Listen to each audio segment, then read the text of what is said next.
जो नए साल के 12 महीने का भविष्य आपको बताएगा। और मेरे साथ होंगे देश के जाने माने ज्योतिषाचार्य गुरुदेव जी डी वशिष्ठ जी, जिनसे हम जानेंगे देश का भविष्य। गुरुदेव बताएंगे देश दुनिया को कोरोना महामारी से कब तक छुटकारा मिलेगा, साथ ही बताएंगे देश की राजनीति का भविष्य कैसा होगा। पीएम मोदी से लेकर राहुल गांधी के लिए कैसा रहेगा यह नया साल, क्या नतीजा दिखाएगा बंगाल, क्या होगा देश दुनिया का हाल, इन सभी सवालों पर होगी बात।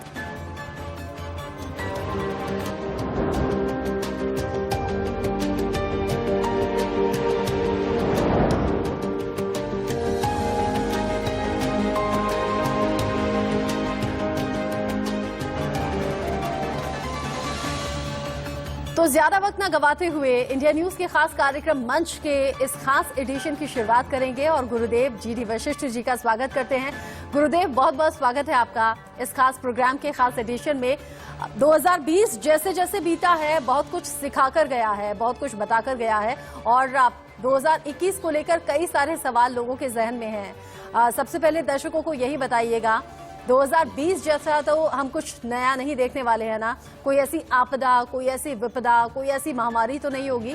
कोरोना से निजात मिलेगी? बेटा, तुम ये कह सकती हो कि अभी 5-6 अप्रैल तक एक तरह का रिलैक्स का टाइम है, तब तक तो ये अभी कोरोना चल ही रहा है। लेकिन अप्रैल के बाद जो मुझे नजर आ रहा है, जिसके अंदर एक तरह का तिरछी दृष्टि से जब शनिदेव देखेंगे राहु को, उसके बाद में मेरे को कुछ और बड़ी सारी चीजें नजर आ रही हैं कि जो कि ज्यादा अच्छी बिल्कुल नहीं है। और ऐसी अवस्था में दवाइयों को लेकर के और मेडिसिन कंपनियों को लेकर के कुछ ना कुछ बड़े अटपटे से हालात नजर आ रहे हैं जो कि आम इंसान को परेशान करने वाले हैं। ठीक है, और वो वाले हालात के अंदर मेरे को लगता है कि 2022 अप्रैल तक कुछ ना कुछ काफी गड़बड़ी वाले हालात मेरे को नजर आ रहे हैं। अब आपने दो तरह की स्थिति बता दी। आपने कहा कि अप्रैल तक, मतलब अप्रैल तक देश थोड़ा सा रिलैक्स मोड में जा सकता है, लेकिन उसके बाद कुछ और परेशानियां आ सकती हैं। गुरुदेव, 2020 में अर्थव्यवस्था बेपटरी हुई है, व्यापार, जो छोटे व्यापारी थे उनका तो धंधा ही चौपट हो गया, व्यापार बंद हो गए, नौकरियां चली गईं, लोगों के पास पैसे नहीं रहे, बहुत सी दिक्कतें लोगों ने झेली हैं। 2021 में क्या इस तरह की दिक्कतें तो नहीं होंगी? इसके अंदर बेटा अचानक बहुत सारे लोग बहुत अमीर हो जाएंगे, लेकिन जो एक आम इंसान है वो यहां पर भी मेरे को खास कुछ उभरता हुआ नजर नहीं आ रहा, क्योंकि शनि और राहु का मेल एक ऐसा मेल होता है वो अमीर को और 11 गुना अमीर बनाता है और गरीब को 11 गुना गरीब बनाता है। और ये जो शनि राहु का मेल है बेटा, इसके अंदर अगर जो लोग भी अपने व्यसनों में होंगे, कहने का मतलब ये है कि जो शराब मांस या किसी नशे का प्रयोग करते हैं या गलत आदतों का प्रयोग करते हैं या गलत लाइनों में उतरते हैं, उनके लिए मुझे बहुत खराब हालात नजर आ रहे हैं। और इसके अंदर जब ये शनि राहु का मेल मिलता है तो हमारी लाल किताब बोलती है कोर्ट कचहरी या हॉस्पिटल। तो कहने का मतलब एक आम इंसान के लिए भी ये 2021 मुझे खास अच्छा नहीं नजर आ रहा। लेकिन एक बात सत्य है कि जिन का इस वक्त में समय अच्छा आएगा वो बहुत ज्यादा ग्रो करेंगे, बहुत अच्छे तरक्की पाएंगे और अनएक्सपेक्टेड सा होगा, समझ गए। लेकिन जब पूरी दुनिया के लिए हालात खराब बने हुए हों और जो मेरे को अभी भी सुधरते हुए नजर नहीं आ रहे, तो बेटा एक आम इंसान के लिए ये भी समय थोड़ा भारी है, बहुत संभल के चलने का समय है। लेकिन गुरुदेव, अगर ऐसी स्थिति है तब तो फिक्र वाली बात है, क्योंकि जो करोड़ों दर्शक इस वक्त हमारे साथ जुड़े हुए हैं वो तो आम लोग ही हैं। आपने कहा अमीर लोग और अमीर हो जाएंगे, लेकिन आम लोगों के लिए बहुत ज्यादा अच्छा बेहतर आप नहीं देख पा रहे। लेकिन जिन शनि की दृष्टि की बात आप कर रहे हैं, अगर परेशानी है और आप हमारे साथ हैं तो उसका उपाय भी जरूर होगा। तो दिक्कत किस तरह की हो सकती है और उपाय फिर लोग क्या करें, ये भी आप बताइए। बेटा, चाहे बीमारी हो, चाहे घर के हालात को लेकर के कोई हालात हो या कमाई की बात हो, जो इंसान इसके अंदर पॉजिटिव रहेगा और जो भी इंसान अपने परिवार के अंदर प्यार बना के रखेगा और गलत व्यसनों में और गलत आदतों में नहीं जाएगा और थोड़े से धैर्य के साथ चलेगा तो बेटा 1 साल पार करना कोई मुश्किल बात नहीं है, वो भी हो जाएगा। समझ गए? इसके अंदर सबसे उत्तम जो हालात यही है कि अगर औरतें गणपति जी की पूजा और मर्द महावीर यानी कि हनुमान जी की पूजा में जाएं तो बेटा उनके लिए कुंडली में लाख बुरा वक्त हो, बहुत प्यार से ये समय पार होगा। और खास तौर पे अगर वो दया भाव रखेंगे, एक दूसरे के साथ मिलजुल करके चलने वाले हालात रखेंगे, अपने रिश्तेदारी को इकट्ठा करके चलेंगे, किसी के सुख दुख में काम आएंगे, तो शनि चाहे कितना भी खराब हो, चाहे दुनिया का चाहे अपनी कुंडली में, बेटा वो बुरा फल दे ही नहीं सकता। तो मैं लोगों से यही अपील करना चाहता हूं कि इस वक्त में जितना दया भाव, जितना पॉजिटिव सोच, कितना अपने को साथ लेकर के चलने के हालात पैदा करोगे, चाहे दुनिया में कैसा भी गोचर चल रहा हो, कैसे भी ये शनि राहु चल रहे हो, उनका कुछ नहीं बिगड़ सकता। मैं तो यही कामना कर सकता हूँ। इससे पहले भी गुरुदेव आपसे बात होती रही है, तो आप कहते हैं कि मैं 100% ठीक करने की गारंटी तो नहीं दे सकता, जो चीज होनी है वो तो होगी ही, लेकिन हाँ उसके प्रभाव को कम किया जा सकता है।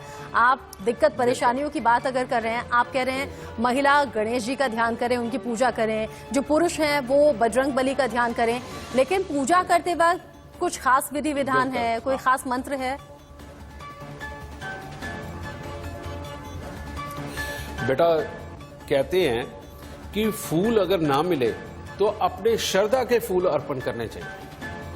हर कोई अपने अपने तरीके से पूजा पाठ करता है, तो वो जिस भी तरीके से करना चाहे, समझे वो किसी जात बिरादरी का हो, लेकिन अगर वो धैर्य के साथ अपने आप को परमात्मा को समर्पित करके और उससे वादा करके ये किसी भी तरह की पूजा में जाता है कि नहीं परमात्मा मेरा भला करो, मेरे अपनों का करो, मेरे आसपास के पास से दुख खत्म करो, अगर इस भाव से जाता है तो उसकी पूजा का आधार कोई भी हो और किसी भी तरह, चाहे वो जोत जलाए, चाहे वो धूप जलाए, चाहे अगरबत्ती जलाए और चाहे हवन के रूप में किसी भी तरह से करे, बेटा उसको लाभ जरूर मिलेगा।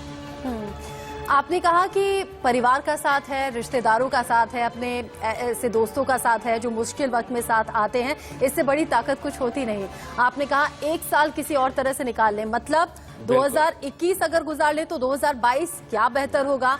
साथ ही साथ देश की अर्थव्यवस्था कैसे बेपटरी हुई है हमने देखी है, हालांकि लगातार सरकार और जानकार ये कह रहे हैं कि ये ग्रो करेगी आने वाले वक्त में, अर्थव्यवस्था के लिहाज से, व्यापार के लिहाज से, और जो लाखों करोड़ों नौकरियां लोगों ने गंवाई हैं उस लिहाज से भी बताइएगा वक्त बेहतर कब और कैसे होगा। बेटा अभी जो मेरे को अर्थव्यवस्था के हिसाब से और नौकरियों के हिसाब से जो लग रहा है वो यही लग रहा है कि अभी धीरे धीरे करके समझिए ये जुलाई अगस्त के बाद थोड़ा सा उठना शुरू होगा, लेकिन ये जो समय है 5-6 अप्रैल 5-6 अप्रैल से लेकर जून तक का समय, ये कुछ ज्यादा क्रिटिकल है, समझिए। उसके बाद में ये दुनिया की कमाई के लिए तो थोड़ा ठीक होगा, लेकिन प्रॉब्लम क्या है सरकारों के लिए, देशों के आपस के संबंधों के लिए और कुदरत के कहर के लिए, उसके बाद वो समय ज्यादा खराब है और उसके अंदर भी शायद काफी लोगों को तकलीफ होने वाली है। कोरोना के लिहाज से गुरुदेव अगर हम देखें तो बीता 1 साल, अब तो 1 साल से ज्यादा ही हो गया है, 1 साल हमने इस इंतजार में बिताया कि वैक्सीन आ जाएगी, कोरोना खत्म हो जाएगा। 2021 क्योंकि नए स्ट्रेन को लेकर, कोरोना का जो नया स्ट्रेन है इसको लेकर खतरा बहुत ज्यादा है और सबके मन में आशंकाएं बहुत ज्यादा हैं कि कहीं ये अगला 1 साल भी ऐसे ही तो नहीं गुजर जाएगा या थोड़ा निजात मिलेगी, राहत मिलेगी। बेटा राहत जहां मिलेगी तो वो एक ही चीज से मिलेगी कि जो लोग अवेयर हो गए हैं कि कैसे बचना है, मास्क लगा के रखना है, एक दूसरे के साथ संबंध नहीं ज्यादा क्लोज करने और दूरी बना करके रखनी है, सोशल डिस्टेंसिंग का पालन करना है, ये लोग सीख चुके हैं, इससे बचाव रहेगा। लेकिन अगर कोरोना की बात करें तो बेटा मेरे को अप्रैल 2022 से पहले ये खत्म होता हुआ नहीं नजर आ रहा। अच्छा, ये तो बहुत लंबा टाइम हो गया। साथ ही गुरुदेव, चूंकि देश ही नहीं दुनिया के लिए ये कोरोना तो महामारी ऐसी रही जिसमें ऐसे ऐसे नुकसान हुए हैं जिनकी भरपाई नहीं हो सकती। पैसा अगर चला गया आ जाएगा, नौकरी व्यापार का नुकसान भी हम झेल लेंगे, लेकिन जिन लोगों की जानें गई हैं उनको लेकर तो उसकी भरपाई तो कभी हो नहीं सकती। लेकिन फिर भी हमारे देश में रिकवरी रेट बेहतर है, भारत सरकार ने कई बड़े दावे किए हैं आने वाले वक्त को लेकर भी, और हमने देखा भी है स्वास्थ्य व्यवस्थाएं वक्त के साथ साथ बेहतर तो हुई हैं, लेकिन ये 2021 देश के प्रधानमंत्री नरेंद्र मोदी के लिहाज से आप कैसे देखते हैं, देश के लिहाज से कैसे देखते हैं? प्रधानमंत्री मोदी जी का वक्त अभी जून 2021 में बदलने वाला है। इससे पहले इनकी कुंडली के अंदर राज करने का योग चल रहा था, लेकिन जून 2021 के बाद का जो समय है वो थोड़े से अटपटे हालात बना करके उनके कुछ रिलैक्स होने का समय भी चल रहा है। तो यानी कि कुल मिलाकर के अगर देश के अंदर की स्थितियों को देखें तो कुछ ऐसी स्थितियां उत्पन्न होंगी जो मोदी जी के जो हर वक्त वो परेशान रहते हैं, तरह तरह की चीजों के अंदर उलझे हुए हैं, उनमें काफी आराम आएगा। समझे? अब वो देश के अंदर तो आराम है, लेकिन ये जो कंट्रियों के सीन आपस में मेरे को नजर आ रहे हैं वो ज्यादा अच्छे नजर नहीं आ रहे। उसके अंदर कहीं ना कहीं उथल पुथल वाले हालात नजर आ। आप चीन और पाकिस्तान का जिक्र कर रहे हैं क्या गुरुदेव? हाँ, चीन और पाकिस्तान के साथ जो और भी लोग आएंगे वो भी जो सरदर्दियां पैदा करेंगे, मेरे को वो जून के बाद के जो हालात है वो कुछ खास अच्छे, बल्कि अप्रैल के बाद से ही ये शुरू होने के हालात है, 5-6 अप्रैल से ही, लेकिन जून के बाद वो मेरे को ज्यादा खराब नजर आ रहा है। अगर हम प्रधानमंत्री की बात कर रहे हैं तो विपक्ष की बात भी कर ही लेनी चाहिए। राहुल गांधी को लेकर आप कैसा देखते हैं आने वाला वक्त? बेटा मैं क्या बताऊं, अगर मैं उनके लिए कुछ बोलूं तो उनके लिए मैं यही कह सकता हूं कि इस वक्त का जो मैंने जन्म कुंडली के अंदर उनके ग्रह देखे हैं वो इतने ज्यादा पॉजिटिव नहीं हैं। इससे ज्यादा मैं उनके लिए कुछ नहीं बोल सकता। अच्छा, ऐसा कहते भी हैं कि कम शब्दों में ज्यादा कह देते हैं और उसे ज्यादा ही समझ लेना चाहिए। तो उम्मीद करते हैं कि दर्शक ने जितने दर्शक हमारे साथ जुड़े हुए हैं उन्होंने आपके जवाब को बेहतर तरीके से समझ लिया होगा। इसको लेकर और सवाल मैं नहीं करूंगी।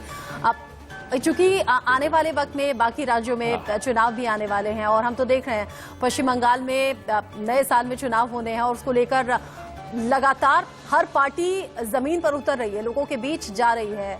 पश्चिम बंगाल में ममता बनर्जी के लिए मुश्किलें कितनी खड़ी होने वाली हैं और बीजेपी जैसा दावा कर रही है 200 प्लस सीटें जीतने का, आपको लग रहा है पॉसिबिलिटी? मेरे को इतना पता है कि बीजेपी बहुत ही बेहतर पोजीशन में वहां पे होगी, ठीक है, लेकिन ये भी हो सकता है जो मेरे को इसमें नजर आ रहा है, अगर मैं ममता जी की कुंडली और ये बीजेपी की कुंडली देखता हूं तो मुझे लग रहा है कि ये बात कहीं ना कहीं आकर के फंसेगी, ऐसी जगह फंसेगी कि वो भी सरकार बनाने में असमर्थ होगी और वो भी, और एकदम से दोनों एकदम से पार हो जाएं और कोई एक बहुत बड़ी जीत ले जाए, ऐसा मुझे नजर नहीं आ रहा। इससे पहले भी आपसे बात होती रही है और आपके जो पूर्वानुमान होते हैं वो बहुत ज्यादा सटीक बैठते हैं और अभी इसी बातचीत में मुझे याद आ गया आपने विराट और अनुष्का को लेकर भी पूर्वानुमान कहे थे। टीम इंडिया के कैप्टन विराट कोहली, उनके भविष्य को कैसे देखते हैं? खेल जगत से कुछ अपना पूर्वानुमान हमारे साथ साझा कीजिए। एक्चुअली में तब भी जब हमने बात करी थी तो मैंने तब भी यही कहा था कि बीच में कुछ समय आएगा जब विराट वो वाली चीज परफॉर्म नहीं कर पाएंगे जो लोग उनसे एक्सपेक्ट करते हैं, ठीक है। ये अभी थोड़ा समय और है, लेकिन ये अक्टूबर नवंबर के बाद 2021 अक्टूबर नवंबर के बाद शायद विराट पहले से ज्यादा विराट हो जाएंगे, वो वाला समय आएगा, लेकिन वहां तक का समय उनके लिए कुछ खास अच्छा नहीं है। और गुरुदेव अब तो पापा भी बनने वाले हैं, वो उनके घर तो खुशखबरी आने वाली है, तो कह सकते हैं कि बच्चे के संयोग से विराट का भाग्य बदलेगा, बच्चा अपने साथ भाग्य लेकर आता है। विराट की जो कुंडली है वो जो झारू रूप से है और उसका बृहस्पति बहुत स्ट्रांग है, राहु बहुत स्ट्रांग है, और जिसका बृहस्पति और राहु काफी स्ट्रांग होता है बेटा, बच्चे के आने के बाद वाकई में जिंदगी के अंदर बहुत बड़े बदलाव आते हैं जो कि बहुत पॉजिटिव होते हैं। तो वो तो रहेंगे, लेकिन उस अवस्था के बाद में शायद वो अपनी निजी जिंदगी को लेकर के शायद थोड़ी बहुत परेशानियों में रहे, लेकिन अगर उनका करियर देखें, हम प्रोफेशनल लाइफ देखें, तो उसके अंदर वाकई में बच्चे के आने के बाद बहुत शानदार ग्रोथ हुई। अगर बीजेपी का जिक्र करते हैं हम, अगर प्रधानमंत्री नरेंद्र मोदी का जिक्र करते हैं तो कुछ कद्दावर चेहरों में अब मुख्यमंत्री योगी आदित्यनाथ का नाम भी आता है। उत्तर प्रदेश में 2022 चैलेंजिंग रहेगा या फिर से बहुमत के साथ सरकार बनाएंगे? योगी जी का भविष्य बहुत शानदार है, और अगर मैं कहूं कि आने वाले जो भी इलेक्शन है उसके अंदर योगी जी बहुत ही अच्छे हालात में होंगे और हर तरह से उनके आगे तकलीफें भी आएंगे, बड़े प्यार से प्यार पार करते हुए वो उनको निकलेंगे और काफी अच्छा करके दिखाएंगे। और यही नहीं, वो कुछ कदम ऐसे भी उठाएंगे जो शायद जनता को पूरे अच्छे ना लगे, लेकिन वो लोगों के इतने भले के लिए होंगे कि थोड़ी देर बाद लोग पूरी तरह से उनको सपोर्ट करके उनको बहुत ही अच्छा बनाएंगे। और ये इलेक्शन के बाद होगा जब दोबारा योगी जी होंगे। अच्छा, ये तो आपने अभी से इसकी भविष्यवाणी कर दी। उम्मीद करेंगे कि जब ऐसा होगा तब फिर आपसे बातचीत होगी। लेकिन गुरुदेव, 2020 हर किसी के लिहाज से हम सुनते हैं, अब हर कोई ये कहता हुआ सुनता है 2020 में तो कुछ भी अच्छा नहीं हुआ, बाढ़ आई, लोग बेघर हो गए, अब इतने लोगों की मौत हो गई, कोरोना काल तो सबसे बुरा इस साल का अनुभव रहा है, नौकरियां चली गई, लोगों के घर में खाने के लिए पैसे नहीं रहे। वो तस्वीरें तो हम भूल ही नहीं सकते जब लाखों मजदूर, जो प्रवासी मजदूर थे, वो अपने घर पैदल लौटे। ऐसा कुछ आपदा से रिलेटेड कोई ऐसा तो हम 2021 में नहीं देखने वाले हैं, क्योंकि 2021 का स्वागत तो लोग कर रहे हैं, लेकिन उससे ज्यादा 2020 को टाटा बाय बाय कह के टालना चाह रहे हैं। बेटा, जो अगर हम लगाएं समझिए तो जितने भी देश ईस्ट साइड में पड़ रहे हैं वो ज्यादा खतरे में है, ठीक है। और जो भी वेस्ट की वॉल के साथ लगते हुए, यानी कि वेस्ट की वो वॉल जो साउथ की तरफ में टच करती है, वो वाली जो बेल्ट है, वहां पर भी इसका असर कुछ बड़ा नजर आएगा। अब ये शायद इसकी स्टडी मेरे पास नहीं है कि ये ईस्ट में कौन कौन सी कंट्रियां आ जाती हैं या वेस्ट की वॉल के साथ टच करती हुई कौन सी कंट्री आती हैं। वहां पर मेरे को काफी प्राकृतिक आपदाएं और प्लस देशों का आपस के अंदर कुछ ना कुछ खराब हालात उत्पन्न होकर के वहां की जनता के लिए कुछ ना कुछ खराब हालात मेरे को नजर आ रहे हैं। गुरुदेव, रियल एस्टेट को लेकर हम बहुत लंबे वक्त से सुन रहे हैं कि ये बिजनेस डूबा तो फिर डूबता ही चला गया, उस तरीके से उभरा नहीं जैसे उभरना चाहिए था। अब तो लंबा वक्त गुजर गया है। 2021 रियल एस्टेट के लिहाज से कैसा देखते हैं आप? रियल एस्टेट के हिसाब से अगर देखें तो ये अभी अप्रैल के बाद 5-6 अप्रैल के बाद ये एक अच्छी साइड पे जाना शुरू हो जाएगा। आप ये कहो कि जब थोड़ी थोड़ी करके सांस आनी शुरू होगी, थोड़ी थोड़ी करके सांस आनी शुरू होगी, जो कि लगभग फरवरी मार्च 2022 के बाद बहुत अच्छा रियल एस्टेट के लिए हो जाएगा। और उसके आगे के जो 4-5 साल हैं वो रियल एस्टेट के लिए औसम होंगे और सब कुछ बहुत बढ़िया होगा। अच्छा, ये तो आपने खुशखबरी सुना दी। कम से कम रियल एस्टेट से जुड़े हुए जो लोग हैं उनके चेहरे पर तो मुस्कान आ गई होगी। अब थोड़ा सा जो फीमेल्स होती हैं उनके लिहाज से भी एक सवाल मैं आपसे कर लेती हूँ। सोने के भाव लगातार बढ़ रहे हैं, 50,000 को क्रॉस किया। आने वाले वक्त में अनुमान ये भी है कि 60 से ऊपर 63-65 तक जाएगा। मतलब आम लोगों के बजट से तो बिल्कुल बाहर हो जाएगा सोना, या फिर इसमें बदलाव की स्थिति देखते हैं? नहीं, इसमें बदलाव की स्थिति नहीं नजर आ रही। अगर सोने की बात करूं तो ये अभी तो बेशक थोड़ा सा ठहरा भी हुआ है, लेकिन ये मार्च अप्रैल के बाद जब बढ़ेगा तो एकदम से जंप मार के बहुत ज्यादा बढ़ेगा, फिर स्टेबल होगा, स्टेबल होकर के बेशक थोड़ा घटता नजर आए, लेकिन ये बढ़ेगा ही। और 2022 के एंड तक ये बढ़ता ही रहेगा, ये कम नहीं होगा। गुरुदेव, चूंकि 2020 मैंने कहा बहुत कुछ सिखाकर चला गया, बहुत कुछ दिखाकर गया है। बॉलीवुड इंडस्ट्री जो हर कोई उसमें इन्वॉल्व रहता है डायरेक्टली इनडायरेक्टली, इतने ज्यादा मौतें, इतने ज्यादा सुसाइड की खबरें, सुशांत केस तो हम सबको याद रहेगा सालों साल तक। अब क्या आने वाला वक्त ऐसा रहने वाला है या फिर बस 2020 ही था ये बुरा अनुभव? बॉलीवुड इंडस्ट्री के लिए ये भी अगला साल बहुत बड़ी उथल पुथल वाला है। इसके अंदर जो बड़े छोटे छोटे से सितारे थे वो बहुत बड़े बन के निकलने वाले हैं। अच्छा, लेकिन जो बड़े बड़े सितारे हैं वो अभी इसके अंदर स्ट्रगल करते हुए उल्टा नजर आएंगे। आप अगर पर्सनली उनसे मेल करके देखो तो उनको आपको पता चलेगा कि वो जो आने वाले 1 साल के भी जो प्लान है वो अभी उनके सच होते हुए नजर नहीं आ रहे। लेकिन जितने छोटे छोटे कलाकार हैं उनके लिए बढ़ने का बेहद बेहतरीन समय है और इस वक्त में उनको पूरे अपने एफर्ट भी लगाने चाहिए और वो बहुत बेहतर करेंगे भी। लेकिन जो बड़े बजट, बड़े बड़े सितारे, ये वो जो चीजें हैं, इनके लिए प्रॉब्लमेटिक है ये 2021 में। अब सिर्फ बॉलीवुड के लिहाज से ही मैं सुसाइड के केस क्यों पूछूं गुरुदेव, क्योंकि टेंशन बहुत ज्यादा हो जाती है, ऐसा स्ट्रेस होता है, एक वो पॉइंट आता है जब इंसान को लगता है कि जिंदगी खत्म कर देनी है। वो कौन से संयोग होते हैं और उनसे बचा कैसे जा सकता है, क्योंकि बड़े बड़े सितारों को हमने सुसाइड करते हुए देखा और सुना है, आम लोग तो खबरें आती हैं रोजाना। उसका यही कारण है बेटा, जब भी कभी गोचर के अंदर जब भी खराब हालात, जब बृहस्पति खराब हो जाए, शनि खराब हो जाए, राहु खराब हो जाए, और जब पूरी दुनिया के लिए हो रहा होता है, तो उस वक्त में हवा ऐसी बह रही होती है जो नेगेटिविटी देती है, नेगेटिव थॉट देती है, समझे। ऐसे में किसी की भी जन्म कुंडली के अंदर थोड़ा सा भी अगर खराब यो हो ये सुसाइड वाला, तो आदमी सीधा वही सोचता है, डिप्रेस हो जाता है। क्योंकि बृहस्पति के खराब होने का मतलब ऑक्सीजन लेवल का कम होना, और जिनके अंदर ऑक्सीजन कम होती है बेटा, उनको भ्रांतियां नजर आती हैं, उनको अपनी एक सोच बन जाती है और सोच में ऐसे जकड़ जाते हैं कि उसमें से बाहर नहीं निकल पाते। इसीलिए मैं ये कहना चाहूंगा कि चाहे ये बीमारी का वक्त है, कुछ भी हो, अपने घर में एक्सरसाइज बंद ना करें। और एक्सरसाइज जो करनी है खास तौर पे पेट की नसों की वो एक्सरसाइज, जिसके अंदर लेट करके उठते हैं, अपने पेट की नसों को टाइट रखना, अनुलोम विलोम करना। और अगर वो भी नहीं करना चाहते, आप बेशक अपने बेड पे बालकनी के अंदर खड़े होकर के 200 बार सांस लंबी अंदर लें और 200 बार बाहर छोड़ें। ये जो भी थोड़े से डिप्रेस लोग हैं, एक बार ये अपना करके देखें कि पेट की नसों के लिए इलाज करें, समझे। लंबी सांस ले, और बैठक कम से कम आप 10-10, 20-20 के सेट के अंदर दिन के अंदर 100 बार बैठ करके उठ जाइए।